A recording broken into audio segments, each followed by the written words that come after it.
Channel में आपका स्वागत है। आज मैं फिजिक्स का एक टॉपिक डील करने वाला हूँ, फ्रिक्शन।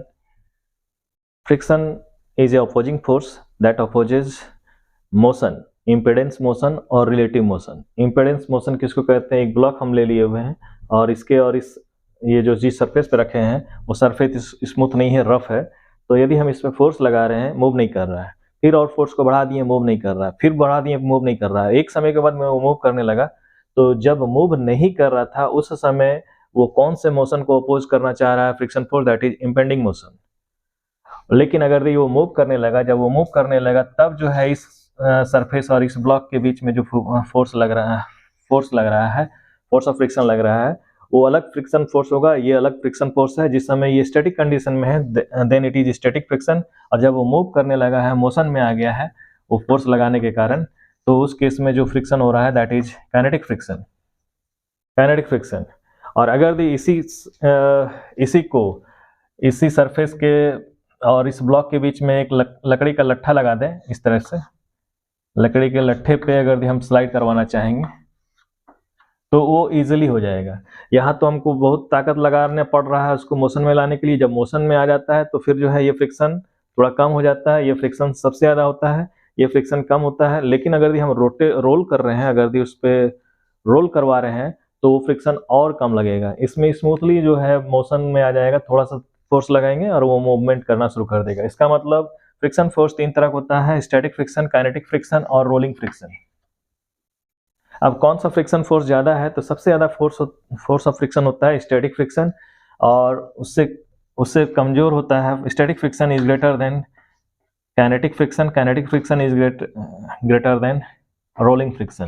इसका मतलब सबसे कम फ्रिक्शन फोर्स होता है रोलिंग फ्रिक्शन और सबसे ज़्यादा फ्रिक्शन फोर्स होता है स्टैटिक फ्रिक्शन। क्या स्टैटिक फ्रिक्शन चेंज हो सकता है? ये दोनों में डिपेंडेंट है। एक बार अगर बॉडी मूव करने लगेगा उस समय static kinetic friction constant form में रहेगा, लेकिन स्टैटिक फ्रिक्शन जितना हम फोर्स लगा रहे हैं उसके अनुसार से स्टैटिक फ्रिक्शन बढ़ते चला जाएगा, बढ़ते चला जाएगा, बढ़ते चला जाएगा, और वह जो है मैक्सिमम इस वैल्यू तक जाएगा एक्स। और नॉर्मल रिएक्शन क्या है? ये बॉडी जब नीचे की ओर मूव कर रहा है, मूव करना चाह रहा है, तो सरफेस इसको अप साइड की ओर लिफ्ट करता है। उसी को हम लोग बोलते हैं, जो फोर्स अप साइड की तरफ लगता है ग्राउंड के कारण या सरफेस के कारण, दैट इज नॉर्मल रिएक्शन। इसको नॉर्मल फोर्स कहते हैं।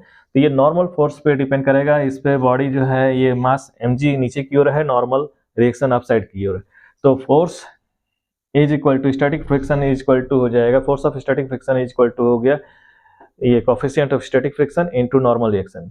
लेकिन ये कोफिशिएंट ऑफ स्टैटिक फ्रिक्शन जो है चेंज हो सकता है। ये force of static friction change हो सकता है, मैक्सिमम वैल्यू तक ये जाता है। ये मैक्सिमम वैल्यू है, दैट इज मैक्सिमम वैल्यू। लेकिन इससे भी वैल्यू कम रहता है, और वह वैल्यू स्टैटिक फ्रिक्शन, इसका मतलब उसका रेंज जो होता है लेस देन और equal to mu S N. यानी स्टैटिक फ्रिक्शन चेंजेबल फ्रिक्शन है। ये जितना इस पर फोर्स लगाएंगे और वो स्टैटिक फ्रिक्शन उसके अनुसार से बढ़ता चल जाएगा, इसको मूव करने नहीं देना चाहेगा ये। और एक बार अगर ये मूव करने लगेगा देन उसमें अब स्टैटिक फ्रिक्शन ना लग करके काइनेटिक फ्रिक्शन लग रहा है। और काइनेटिक फ्रिक्शन भी अगर ये निकालते हैं तो that is coefficient of kinetic friction and normal reaction, ये भी वही है। तो कोफिशिएंट ऑफ काइनेटिक फ्रिक्शन और कोफिशिएंट ऑफ स्टैटिक फ्रिक्शन में कोफिशिएंट ऑफ स्टैटिक फ्रिक्शन ज़्यादा होता है। कोफिशिएंट ऑफ स्टैटिक फ्रिक्शन का वैल्यू जो है ज़्यादा होगा as compare to coefficient of kinetic friction. और फिर एक और फ्रिक्शन होता है जो रोलिंग करने के समय में लगता है, दैट इज रोलिंग फ्रिक्शन। वो उसका कोफिशिएंट ऑफ रोलिंग फ्रिक्शन सबसे कम होगा। तो सबसे ज़्यादा कोफिशिएंट होता है, कोफिशिएंट ऑफ स्टैटिक फ्रिक्शन ज़्यादा होता है, then kinetic friction, then rolling friction. लेकिन फ्रिक्शन एक अपोजिंग फोर्स है।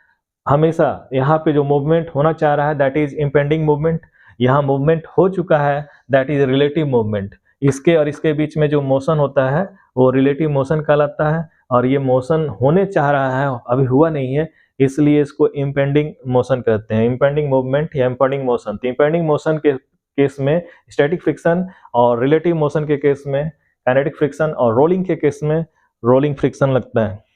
अब रोलिंग फ्रिक्शन क्या?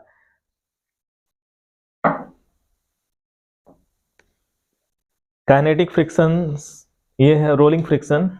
रोलिंग फ्रिक्शन का एग्जांपल आपको दिखा देते हैं। पुराने ज़माने में लकड़ी का बड़ा बड़ा लट्ठा यूज किया जाता था बड़े बड़े पत्थर को एक जगह से दूसरे जगह ले जाने में।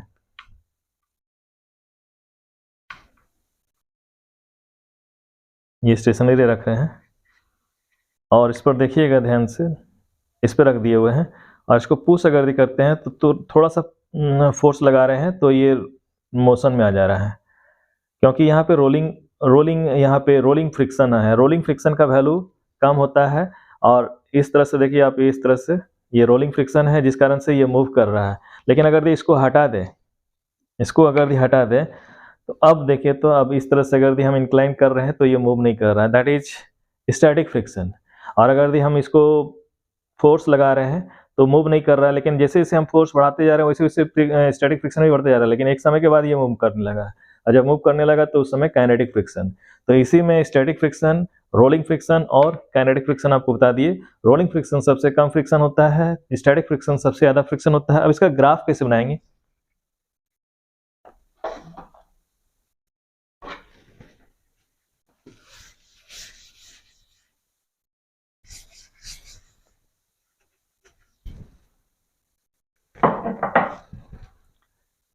Graph is the pictorial representation. उसमें दो वेरिएबल्स को हम लोग कंसीडर करते हैं। एक वेरिएबल्स जो हम अप्लाइड फोर्स लगा रहे हैं दैट इज एफ, और दूसरा है फ्रिक्शन फोर्स जो लग रहा है एफ। ये फोर्स ड्यू टू फ्रिक्शन है और ये है अप्लाइड फोर्स। अप्लाइड फोर्स, तो जैसे जैसे अप्लाइड फोर्स को लगाते हैं फ्रिक्शन फोर्स भी बढ़ते जा रहा है। फ्रिक्शन फोर्स बढ़ते जा रहा है, बढ़ते जा रहा है, बढ़ते जा रहा है, एक सर्टेन लिमिट तक में जाकर के मैक्सिमम हो जा रहा है और उसके बाद ये जो है कम हो जा रहा है। तो इसका मतलब है ये मैक्सिमम यहाँ से यहाँ तक जो जा रहा है दैट इज स्टैटिक फ्रिक्शन, और जब ये कम हो जा रहा है दैट इज काइनेटिक फ्रिक्शन। तो स्टैटिक फ्रिक्शन का वैल्यू हमेशा लेस देन या equal to mu S N होता है और काइनेटिक फ्रिक्शन का वैल्यू होता है म्यू के इंटू एन। एन क्या है यहाँ पे? Normal reaction. तो अप्लाइड फोर्स के रेस्पेक्ट में फ्रिक्शन फोर्स चेंज होते जा रहा है। फ्रिक्शन फोर्स, अप्लाइड फोर्स जैसे लगा रहे हैं फ्रिक्शन फोर्स जो है बढ़ रहा है, बढ़ रहा है, बढ़ रहा है, एक लिमिट तक आकर के जो है ये मैक्सिमम हो जा रहा है और मैक्सिमम जो हो जा रहा है वहां तक में स्टैटिक फ्रिक्शन है। तो स्टैटिक फ्रिक्शन वेरिएबल फ्रिक्शन है, लेकिन काइनेटिक फ्रिक्शन कांस्टेंट फ्रिक्शन है। ये फ्रिक्शन कांस्टेंट है लेकिन ये वैरी कर रहा है, पहले जो है कुछ था, बाद में कुछ और आया, मैक्सिमम वैल्यू तक गया और ये इस तरह से लीनियरली वैरी कर रहा है। एफ जैसे जैसे हम बढ़ा रहे हैं वैसे वैसे काइनेटिक ये फ्रिक्शन भी बढ़ रहा है। लेकिन ये फ्रिक्शन यहाँ तक में ये कौन सा फ्रिक्शन है? इस फ्रिक्शन को कह रहे हैं kinetic friction, sorry static friction. और ये जो फ्रिक्शन आ रहा है ये हो गया काइनेटिक फ्रिक्शन। और काइनेटिक फ्रिक्शन देखिए कांस्टेंट है, आप फोर्स बढ़ाइए या घटाइए उतना ही वैल्यू है। लेकिन स्टैटिक फ्रिक्शन क्या हो रहा है? स्टैटिक फ्रिक्शन इंक्रीज कर रहा है। तो आशा कर, ये है चक्र, कृष्ण भगवान का चक्र जो है यहाँ लगा देंगे, घूमेगा इस तरह से। लेकिन ये घूमेगा तो फ्रिक्शन तो लग रहा है, फ्रिक्शन तो लग रहा है इसमें, लेकिन ये कौन सा फ्रिक्शन रहेगा इसमें? कौन सा फ्रिक्शन है? ये रोलिंग फ्रिक्शन है। ये बॉल बियरिंग है और बॉल बियरिंग में एक और दूसरे सरफेस के बीच में रोटेट करने वाला बॉल को लगाया जाता है, ये बॉल। और ये एक रिंग है और दूसरा एक रिंग है और इसी में बेयरिंग दिया हुआ है, ये बॉल बेयरिंग इसको बोलते हैं। इसमें बॉल लगाता है, छर्रा लगाता है। इसके बीच में और इसके बीच में फ्रिक्शन फोर्स बहुत कम है। अगर ये बॉल बेयरिंग ने यदि ये ना रहे तो फ्रिक्शन फोर्स बढ़ जाएगा, क्योंकि यहाँ एरिया ऑफ कांटेक्ट जो हम लोग देख रहे हैं वो कम है, इसलिए रोलिंग फ्रिक्शन थोड़ा कम होता है। अच्छा, एक चीज़ और बता दें आपको कि फ्रिक्शन फोर्स किस पर डिपेंड करता है? क्या वो एरिया पे डिपेंड करता है या सरफेस पे डिपेंड करता है? वो केवल सरफेस पे डिपेंड करता है। सरफेस किस तरह का है उस पर डिपेंड करता है। साइकिल में ब्रेक जो लगता है, ब्रेक आप देखिएगा साइकिल में ये पुरानी साइकिल रखी हुई है, इस पर ध्यान दीजिएगा। ये ब्रेक,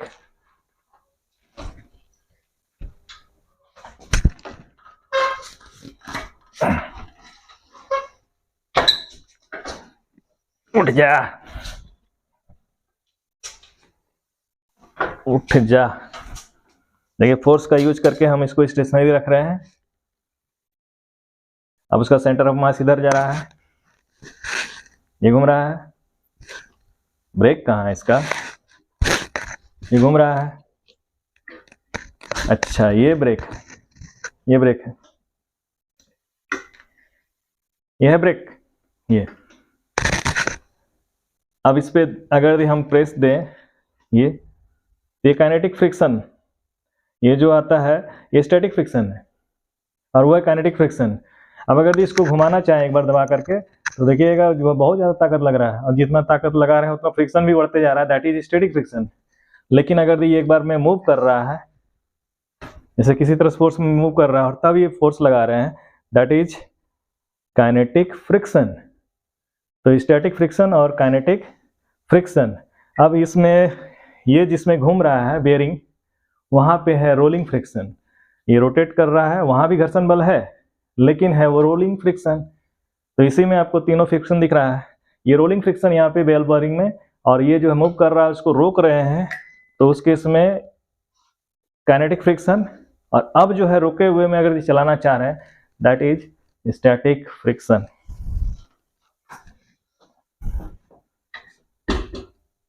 चलिए मिलते हैं नेक्स्ट वीडियो में, तब तक के लिए बाय।